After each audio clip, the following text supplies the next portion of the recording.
Merci pour ces éclairages, très intéressants. Moi, j'ai une question qui concerne un sujet de concurrence qui n'est pas celui qu'on a l'habitude d'entendre. Alors, un petit élément de contexte. On a parlé d'un certain nombre de groupes calédoniens et de l'intérêt général et de la potentielle opposition que peut avoir une ancienne économie de comptoir et des positions monopolistiques, oligopolistiques, versus justement l'économie dans laquelle on veut aller. Alors moi, j'ai la chance de diriger un groupe qui est là depuis un certain temps. Mais une des spécificités, c'est qu'on ne reste pas justement sur nos acquis et nos positions. On cherche toujours à innover, c'est ce qu'on fait encore aujourd'hui. On a également un certain nombre de valeurs, ce qui fait qu'on agit également pour la Calédonie. Et je pense que la concurrence est très saine, puisque, bien entendu, elle nous aide à nous améliorer, elle nous aide à, au jour le jour, innover. Donc ça, c'est quelque chose qui est très positif pour moi. Et je salue ce travail qui a été fait, puisque c'est quelque chose qui nous pousse vers l'avant, c'est quelque chose qui nous aide à progresser au jour le jour.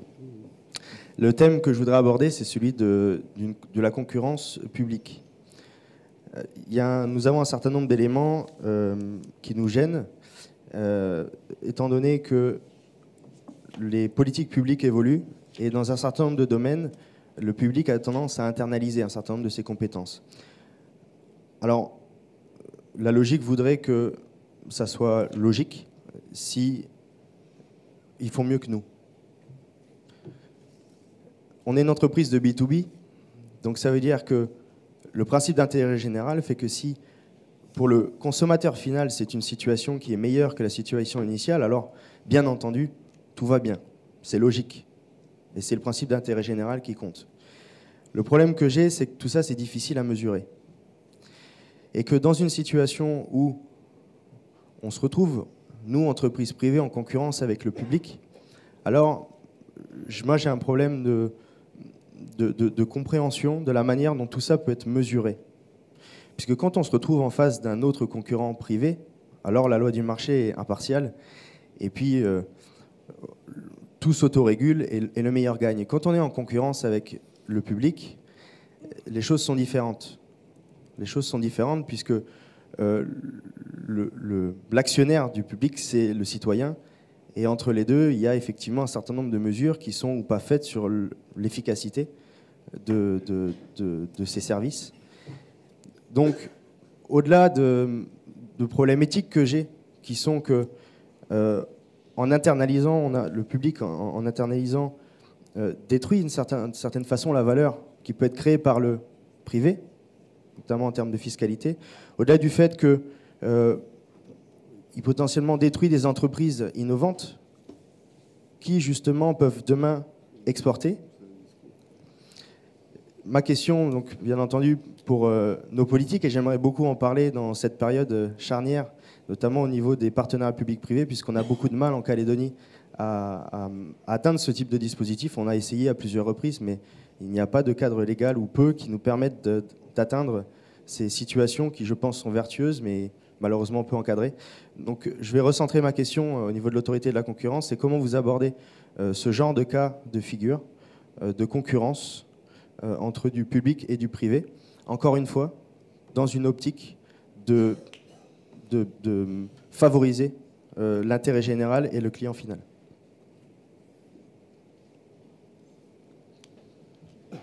Qui veut répondre en premier ? Moi, je voudrais peut-être quand même, sur la concurrence publique-privée, avant de laisser les politiques que vous avez interpellés répondre, et je ne répondrai pas à leur place, rappeler quand même comment le droit de la concurrence s'applique à des entités publiques. Il y a deux situations. Soit le public agit comme un opérateur, en agissant sur un marché, en exerçant une activité économique, quel que soit le statut de cet opérateur. Ce peut être directement l'État ou une collectivité publique, ça peut être une entreprise publique, une émanation du public. Dès lors qu'il y a activité économique sur un marché, le statut public ne fait pas obstacle à ce que, il soit condamné par l'autorité de la concurrence en cas d'infraction au droit de la concurrence. Et l'autorité nationale a condamné, par exemple, le ministre des Finances lui-même, le ministère des Finances, pour une infraction commise par l'administration des monnaies et médailles, nous avons également condamné la Banque de France dans une entente concernant une commission injustifiée qui avait été créée lors de la numérisation du chèque. Et donc, le caractère public d'un opérateur ne fait pas obstacle à ce qu'il soit traité comme n'importe quelle entreprise vis-à-vis du droit de la concurrence, et l'autorité calédonienne a les mêmes pouvoirs, quel que soit le statut public ou privé, dès lors, encore une fois, qu'on est en présence d'une activité économique. S'il ne s'agit pas d'une activité économique, mais d'une activité de puissance publique, c'est-à-dire l'État qui contrôle, l'État qui régule, l'État qui prescrit des normes, dans ce cas-là, il ne s'agit pas d'une activité économique, et donc l'autorité de la concurrence n'est pas compétente. Elle ne peut que faire des recommandations ou émettre des avis, mais elle ne peut pas sanctionner la puissance publique lorsqu'elle joue son rôle de contrôle, d'élaboration des normes, etc. Mais la jurisprudence du Conseil d'État, depuis un arrêt de principe assez célèbre qui s'appelle Millon et Marais, dit que l'administration, la puissance publique, lorsqu'elle intervient dans son domaine de compétence, c'est-à-dire pas en tant qu'acteur économique, mais en tant qu'auteur de réglementation, de contrôle, etc., est soumis au droit de la concurrence et que les décisions qui sont prises ne sont légales que si elles respectent le droit de la concurrence. Et donc, voilà, ne donnons pas le sentiment qu'aujourd'hui, l'intervention publique est exonérée du respect des règles de la concurrence.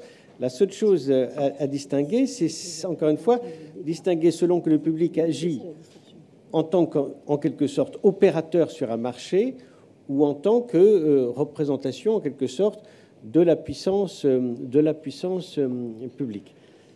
Mais c'était simplement un rappel voilà, juridique avant peut-être de... Isabelle voudrait ajouter une précision. Merci, monsieur. Alors, le problème que vous soulevez est, je crois, l'un des plus délicats à traiter sur le plan concurrentiel. Alors, sur le plan des principes, dès lors qu'une structure publique, quelle qu'elle soit, intervient comme un acteur économique, elle est de ce fait soumise au droit de la concurrence. Alors, ça pose plusieurs difficultés lorsqu'on doit apprécier un cas pratique. Tout d'abord, est-ce qu'effectivement cette autorité est intervenue dans le cadre de prérogatives de puissance publique ? Ça, c'est un problème de compétence. Mais après, si on a surmonté cette difficulté et qu'on peut vraiment comparer l'intervention publique à l'intervention des acteurs privés, souvent, il y a des problèmes d'appréciation qui se posent, notamment, est-ce qu'il y a eu des subventions croisées ? Est-ce que l'intervention du public, avec tous les moyens dont il dispose, va conduire à évincer le concurrent privé ? Alors, pour vous donner un exemple, il y a les exemples qui ont été cités par le vice-président Bruno Lasserre. Nous avons eu une affaire assez récente de ce type qui concernait une structure publique qui s'appelle l'INRAP, qui intervient en matière de travaux archéologiques en France. Et c'est intéressant parce que c'est une structure qui a à la fois une mission vraiment de service public, c'est les diagnostics avant les fouilles pour savoir s'il y a des restes archéologiques romains alors qu'on est en train de faire un chantier de métro, par exemple. Et ensuite, l'INRAP intervient également en concurrence avec des opérateurs privés pour intervenir, pour réaliser et accompagner les chantiers.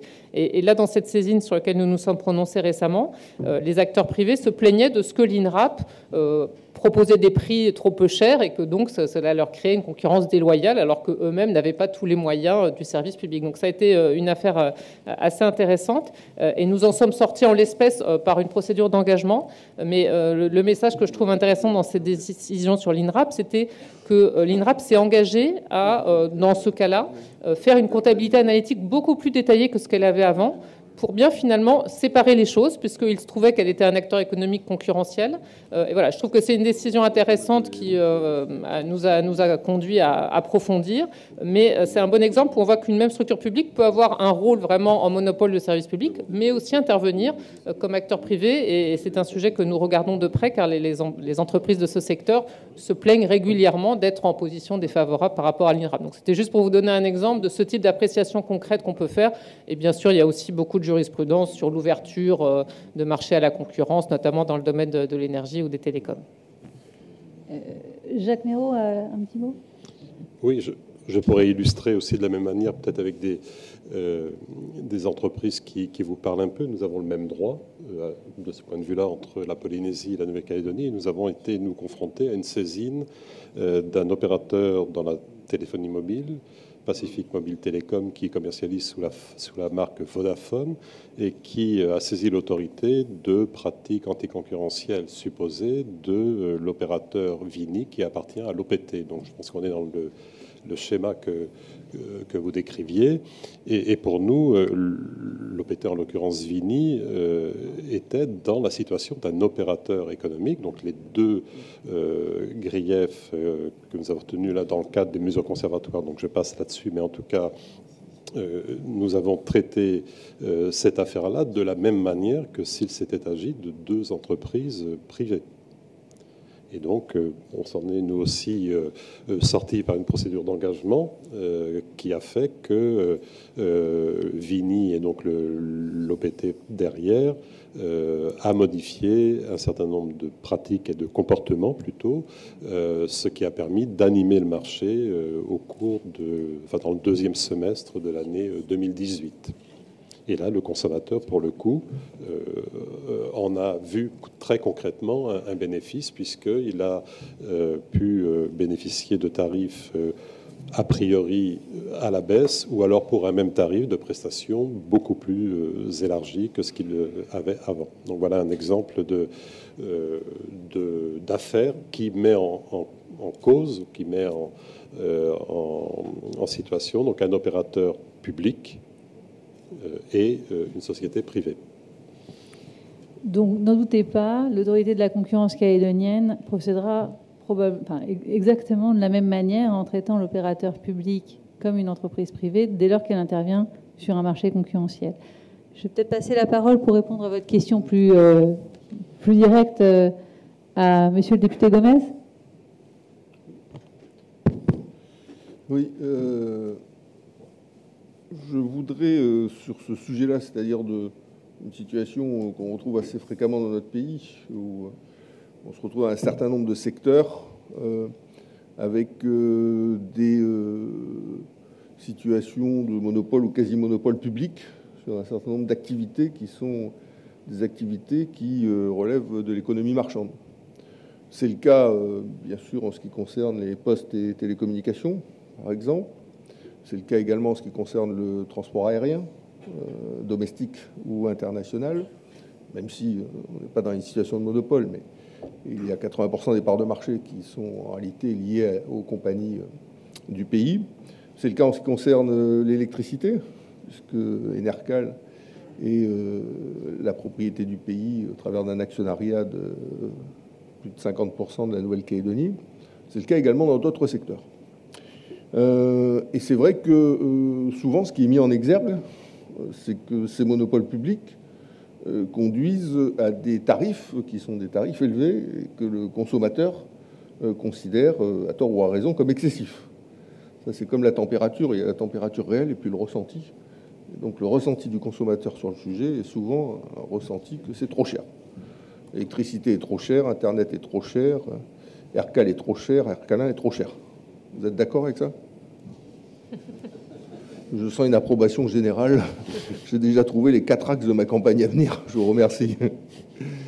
Donc, pour éviter le démagogisme ambiant sur ces sujets-là, moi, je rappellerai deux ou trois choses que je sais d'elle, comme dit Godard. Je rappellerai d'abord qu'on est une très grande terre qui, parfois, se transforme en archipel, qui fait plus de 400 km de long, avec des îles, et qu'on a une mission de service public. Service public, ça veut dire pas uniquement là où il y a la concentration de population, où c'est facile et ça coûte pas cher d'équiper, mais dans l'ensemble du pays. Qu'on doit, par exemple, en ce qui concerne le service de la Poste, être présent dans les 33 communes calédoniennes. Et souvent, on est le seul service public, d'ailleurs, avec la mairie, dans ces communes-là. Et bien évidemment, comme on a cette mission de service public, le service de la Poste, c'est 1,4 milliard de déficit dans le budget de l'Office des Postes. On n'a pas trop de concurrence exprimée par le privé sur le sujet pour aller desservir à Pueblo, à Canala, à Lifou, à Marais, OVA, parce que là, évidemment, on se retrouverait dans des perspectives commerciales qui ne seraient pas particulièrement lucratives. Hein. Et ça, nous, on doit l'assumer. C'est la Nouvelle-Calédonie qui doit l'assumer, indépendamment du pouvoir qui est en place. Même chose en ce qui concerne Internet. Bien évidemment, quand on compare nos tarifs, même si l'actuel président de l'Office des Postes, Gaël Liano, que je salue au passage, a fait des efforts ces derniers temps, parce que j'ai vu des baisses de tarifs significatives, mais pour autant, c'est vrai que quand on voit les publicités métropolitaines sur le sujet, on se dit on se fait gruger comme au coin du bois. Comment est-ce possible? Ah ben oui, mais il a fallu là-dessus investir dans des câbles qui, par ailleurs, ont défrayé la chronique. Mais c'est des investissements qui ont été réalisés, qui étaient indispensables. Le câble pour desservir les îles Loyauté et sa micro-population de 17 000 habitants, il a coûté 1,4 milliard. Ben oui, on aurait pu dire 1,4 milliard quand même pour 17 000 habitants, c'est pas la peine de le faire, c'est sûr. Hein. Ben non, on a une mission de service public, on doit permettre à tous les Calédoniens, quel que soit l'endroit où ils résident, d'avoir accès aux mêmes services. Même chose pour les CCP, pour rester en ce qui concerne l'Office des Postes et Télécommunications. Et oui, tout le monde n'a pas un compte en banque dans notre pays, ça existe. Des petites gens, des travailleurs modestes, qui vivent dans des vallées reculées, dans les tribus. Et heureusement qu'il y a un bureau de poste où on peut aller retirer sur son CCP ce qu'on reçoit au titre d'une aide sociale ou au titre d'un minimum vieillesse ou minimum retraite. Les CCP dans notre pays, il y en a partout, dans les communes les plus reculées, et ils permettent à des Calédoniens d'origine modeste d'avoir accès à des services monétaires. Là aussi, c'est un service qui est assuré, il n'y a personne qui vient concurrencer l'Office des Postes et Télécommunications sur le sujet, mais c'est un service qui est assuré et qui, là aussi, génère un déficit qui est équivalent à plus d'1,5 milliard par année. Même chose en ce qui concerne l'électricité. Je le dis parce que là, il y a un acteur privé, un acteur public. Comme par hasard, l'acteur privé, il est sur Nouméa. Quand même incroyable. Mais pourquoi il est sur Nouméa, l'acteur privé? Bon, on ne sait pas, mais enfin, c'est l'histoire qui est comme ça. Par contre, l'acteur public, Enercal, lui, il se cogne l'ensemble du pays, y compris les lignes au fin fond des vallées, au fin fond des tribus, pour aller raccorder Van Samek à Waiaget. Bon, ben voilà, mais ça, c'est une mission de service public qu'on doit assurer. Alors, au total, je pourrais développer encore longtemps le sujet, parce que c'est vraiment, je trouve, une tarte à la crème calédonienne. Au total, oui, la puissance publique, et c'est son rôle, c'est sa mission, c'est notre responsabilité, c'est l'intérêt général qu'il commande. La puissance publique doit permettre à tous les Calédoniens, quel que soit l'endroit où ils résident, d'avoir accès aux mêmes services. Et aujourd'hui, si on développe la fibre, il y a un plan fibre qui a été développé par l'Office des Postes et Télécommunications qui devrait permettre à l'horizon 2022 d'avoir l'ensemble des foyers reliés à la fibre dans notre pays, qui est un plan, je crois, de 7 milliards de francs CFP, dont le taux de couverture aujourd'hui en matière de fibre est de 17%. Ce plan-là, on ne va pas se limiter à Nouméa. Hein. Ce plan-là, on va aller mettre la fibre partout dans le pays, y compris dans les endroits les plus reculés. Donc, bien évidemment, quand la puissance publique, elle a cette mission-là et qu'elle doit investir, elle ne peut pas se trouver juste en situation de concurrence avec le privé, là où il y a le fromage. Hein, parce qu'à partir de ce moment-là, on se trouverait quand même dans une situation de concurrence déloyale, puisque la puissance publique, elle, doit faire des investissements d'une part, doit assurer un fonctionnement d'autre part, pour faire en sorte qu'il n'y ait pas une Calédonie à deux vitesses, avec celle de la ville, où tout est possible, et celle de la brousse et des tribus, où rien ne serait possible. Donc, tous les dossiers qui seront examinés, et ils le seront sur le sujet, bien évidemment, par l'autorité de la concurrence, qui ne manquera pas d'être saisie à juste titre pour faire le point de la situation dans chaque secteur d'activité, devront aussi être examinés à la lueur de cette dimension-là. Si on était sur un petit timbre, comme la Guadeloupe, la Martinique, la Réunion, etc., on aurait probablement on n'aurait pas ce type de problème, mais on n'est pas sur un petit timbre, on est sur une immense terre, comme la Polynésie et son immense archipel. Et donc, on doit, à partir de ce moment-là, assumer un certain nombre de responsabilités. Enfin, je conclurai en disant que rien n'empêche, bien évidemment, puisque la situation où il n'y avait que le public au départ, maintenant, il y en a un certain nombre de secteurs, un privé qui s'est développé, du moins dans les zones agglomérées, rien n'empêche, bien sûr, de réfléchir sur les complémentarités qu'on est susceptible de trouver entre public et privé dans un certain nombre de domaines du pays. Et je crois que la réflexion doit maintenant s'engager, parce que le monde a évolué, les temps ont changé, et je crois qu'il faut qu'on réfléchisse si des partenariats publics-privés ou des complémentarités publiques-privées gagnant-gagnantes sont possibles dans un certain nombre de secteurs d'activité.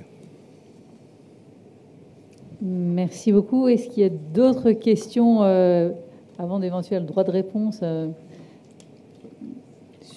Oui, monsieur. Vous allez avoir un micro.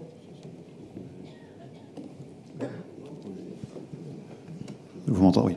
Oui. Aujourd'hui, on constate notamment dans le commerce et dans certains services aux entreprises une nouvelle forme de concurrence qui est la concurrence via Internet. On parlait tout à l'heure vous évoquiez tout à l'heure le numérique. Et effectivement, de nombreuses entreprises calédoniennes, des commerces, des entreprises de services, aujourd'hui souffrent de cette nouvelle concurrence, enfin pas forcément nouvelle, mais en tout cas elle se développe de plus en plus, cette concurrence d'import de produits achetés sur Internet et qui rentrent sur le pays sans subir les mêmes charges, impôts et toutes les autres, effectivement, la chaîne de valeur qui s'applique aux entreprises calédoniennes. Est-ce que l'autorité de la concurrence a une compétence ou en tout cas la possibilité d'agir sur ce type de concurrence et faire en sorte que les entreprises calédoniennes soient moins impactées? Alors, la question qui se pose, c'est finalement, est-ce qu'on considère que le commerce en ligne, qui est concurrent du commerce de détail, doit être limité ou pas? Je pense que c'est une question qui relève davantage du politique que de l'autorité de la concurrence, dans le sens où l'autorité de la concurrence traite les opérateurs de la même façon, dès lors qu'ils sont sur le même marché et qu'ils proposent des produits substituables entre eux. Le commerce de détail a des avantages pour le consommateur, le commerce en ligne en a d'autres. D'un côté, la proximité, le service après-vente, la disponibilité, le conseil du vendeur. De l'autre, le choix peut-être plus large que celui proposé par un commerce de détail et peut-être aussi le prix. Éventuellement, tout dépend de la politique de prix qui peut être menée par le commerce physique. Si les produits sont substituables, l'autorité de la concurrence n'a pas vocation à limiter l'entrée sur le marché de produits concurrents. Donc, je pense qu'il faut que les choses soient relativement claires. C'est un sujet que vous avez certainement dû traiter aussi en métropole. Et peut-être que vous avez un éclairage à apporter, Isabelle, sur ce sujet. Non, de mon côté, j'ai pas souvenir de dossier de ce type, puisque on n'a pas été saisi récemment sur ce type de sujet. Alors, c'est évidemment un problème sur lequel je m'exprime assez régulièrement, mais que je situerais plutôt sur le thème de l'égalité des conditions de concurrence, parce que là, le problème est très clairement identifié. Donc voilà, au-delà, par exemple, des paquets qui pourraient arriver à une époque sans que la TVA soit forcément perçue. Alors il y a eu des progrès pour l'application de la TVA au commerce en ligne, mais on n'est encore sans doute pas totalement dans l'application effective des taxes. Il y a le sujet qui est porté aujourd'hui par le gouvernement, qui est celui notamment des exonérations fiscales que certains s'accordent par l'optimisation. Tous les acteurs type Amazon ou Apple qui ont fait l'objet de mesures. Alors là-dessus, une première réponse sur le terrain du droit de la concurrence, ça peut être appliquée par la Commission européenne, puisqu'elle a pris des décisions assez innovantes dans lesquelles elle a considéré que l'application de formes d'optimisation fiscale mises en place par certains pays, notamment l'Irlande, mais aussi la Belgique, constituaient des aides d'État qui venaient fausser la concurrence sur le marché. Donc ça a été quelque chose de très innovant, d'ailleurs que moi je salue. Je pense que ça permettait de résoudre ce vrai problème de l'inéquité des conditions de concurrence. Donc ce n'est pas quelque chose que l'autorité métropolitaine peut appliquer, car nous n'avons pas de compétences en matière d'aide d'État. Mais je crois que, alors sur la problématique plus générale de la concurrence entre les acteurs de la vente en ligne et des acteurs traditionnels, je crois qu'on est encore au début de ce rétablissement. En France et en Europe, c'est vraiment un thème très important. Je crois que ce qu'a fait la Commission européenne par le biais des aides d'État est important si c'est confirmé par les juridictions européennes. Et donc nous attendons les décisions qui doivent intervenir prochainement sur ce terrain. Plus largement, il y a le sujet du rétablissement des taux d'imposition effectifs qui permettent une concurrence plus loyale. Alors là-dessus, vous avez sans doute suivi les initiatives prises par le gouvernement et par Bruno Le Maire pour essayer d'arriver à une taxation des géants du numérique qui rétablissent ce différentiel qui existe aujourd'hui dans les taux d'imposition. Mais je crois que ça doit rester vraiment un domaine d'action prioritaire, parce qu'aujourd'hui, on a effectivement, ça fait partie des sujets que nous traitons actuellement, une diversité divergence entre des acteurs du monde physique ou traditionnel qui ont un certain nombre de règles qui pèsent sur eux, qui sont parfois très contraignantes, et d'autres acteurs que j'appelle les acteurs plateformes qui s'exonèrent totalement de certaines règles. Nous venons de rendre il y a quelques jours un avis sur la réglementation de l'audiovisuel, donc on est un peu loin de la vente en ligne, mais finalement c'est un peu le même sujet, dans laquelle nous avons mis en lumière le fait que les acteurs de chaînes de télévision aujourd'hui en France étaient soumis à des contraintes extrêmement nombreuses et très lourdes et très complexes, tandis qu'il y avait aujourd'hui Netflix ou des acteurs de ce type qui se développaient sans aucune de ces contraintes et que ça nous paraissait poser un problème. Donc là, typiquement pour résoudre cette difficulté, c'est la législation même qu'il faut changer. Alors peut-être pour l'alléger, c'est ce que nous avons proposé dans le cadre de la législation de l'audiovisuel, pour les acteurs traditionnels, peut-être pour la renforcer pour les acteurs de la vente en ligne ou les acteurs plateformes. C'est par exemple ce qui va se faire dans le secteur audiovisuel avec la directive sur les services audiovisuels qui vient d'être adoptée.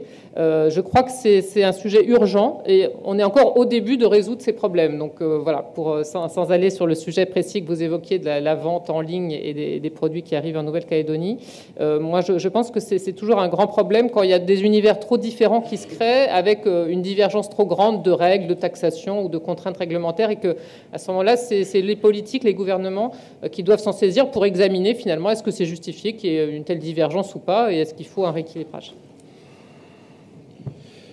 Oui, je pense que c'est un vrai sujet avec ces nombreux défis qui sont devant nous et qu'il conviendra d'ouvrir dans les meilleurs délais. Parce que traditionnellement, on pensait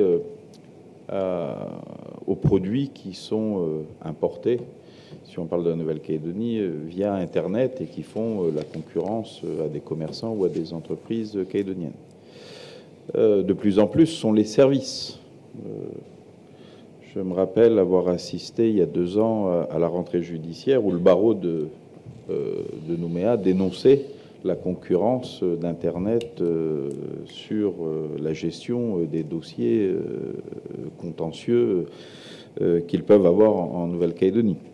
Donc on voit bien qu'il y a une vraie problématique. Ça va même jusqu'entre guillemets, ou tout au moins ça permet presque la délocalisation. C'est des sujets aussi qui sont d'actualité en Nouvelle-Calédonie, où plutôt que de développer son service dans l'entreprise, on a recours à des services moins chers, parce que dans des pays à faible coût de main-d'œuvre, avec des économies d'échelle importantes, et donc plutôt que d'embaucher localement et de créer son service, on va chercher, voire on supprime son service, on le délocalise, et il y a quelques exemples en Nouvelle-Calédonie. Et inversement, effectivement, pourquoi il y a tant d'appétence de la part des consommateurs, c'est qu'il y a souvent aussi une attractivité de prix si on parle de biens. Et tout à l'heure de mon propos, et ça a été repris par les interlocuteurs, on a en Nouvelle-Calédonie, et personne ne peut le nier, une problématique de cherté des prix.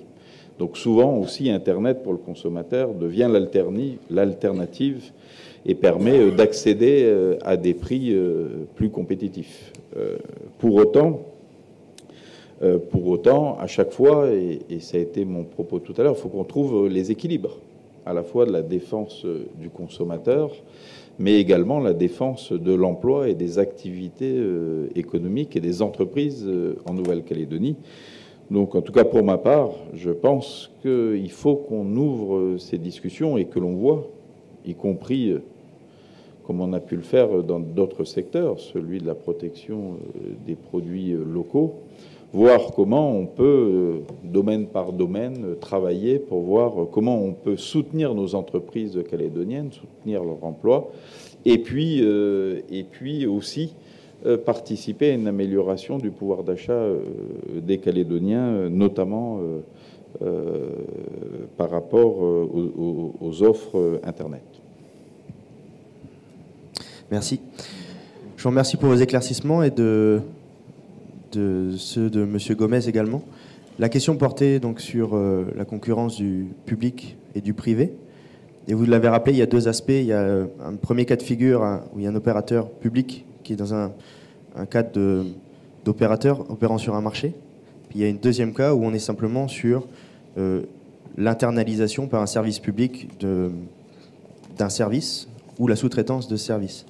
M. Gomez a fortement bien répondu sur le premier aspect, celui de l'opérateur. Je peux comprendre, puisque on est connu pour être le poil à gratter de l'OPT depuis des années. Or, ce n'était pas là ma question, puisque, comme je vous l'ai dit, on est calédoniens nous aussi, on a des valeurs, donc on comprend très bien que la mission de service public est importante et qu'on ne peut pas décemment concurrencer un service public pour rester dans un bassin de population qui crée de la valeur et qui permet une rentabilité immédiate pour un acteur privé. Ça, nous en sommes totalement conscients. Nous avons d'ailleurs été sollicités dans le cadre de l'étude des télécoms et nous sommes fervents défenseurs de l'utilisation d'une infrastructure existante et d'une redevance justement à l'opérateur pour continuer de financer son infrastructure et pouvoir désenclaver un certain nombre des populations. Ma question porte sur le deuxième sujet. Je vais donner un exemple très simple, puisque je pense que ça parlera plus que n'importe quelle théorie. Nous avons une société chez nous qui fait de l'interprétation du traitement d'imagerie satellite, qui s'appelle Insight. Donc c'est une petite start-up qui a démarré. Et nous avons principalement des clients miniers et publics.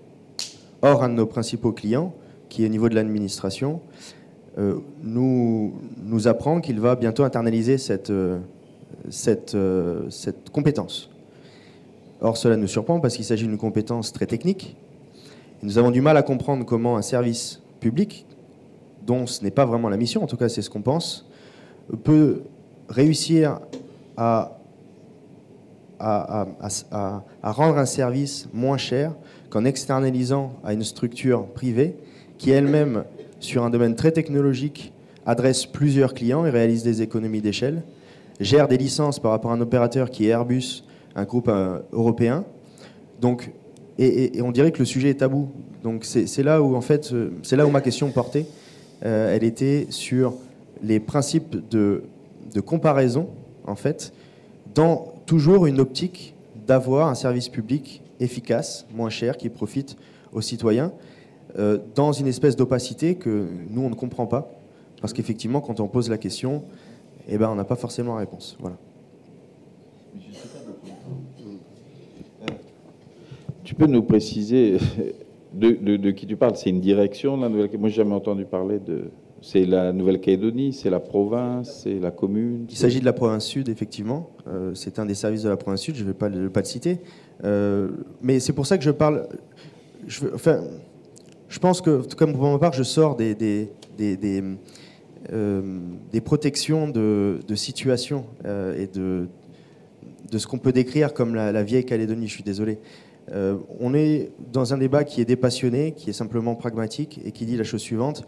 Si on peut mieux discuter avec les services publics et mettre en place des partenariats publics-privés qui profitent in fine, qui permettent d'un côté d'assurer le service public quand notre client est public et d'un autre côté développer la valeur pour la Calédonie, d'innover. Ce que je n'ai pas dit, c'est que cette petite start-up a été primée au niveau du concours de l'ADECA, l'INO17, potentiellement éligible pour des fonds BPI. Et cette structure, demain, peut mourir simplement parce qu'elle perd ce marché, alors qu'elle est dans une expansion qui peut être régionale et qui peut faire rayonner la Calédonie sur son expertise. Voilà, c'est vraiment une question d'approche.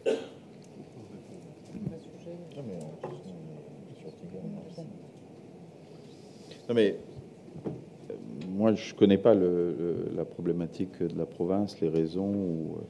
Mais pour notre part, et tu le sais, puisqu'on le fait ensemble, nous, on est en train de constituer, on a constitué un groupe de travail et on est en train de constituer un consortium avec les acteurs privés pour justement permettre aux acteurs privés de développer les compétences en matière d'imagerie satellitaire, en matière de drones, en matière de balises, de numérique, de data center, dans le cadre du projet TIGA, pour lequel nous sommes un certain nombre à s'être associés pour porter et répondre surtout à cet appel à projet.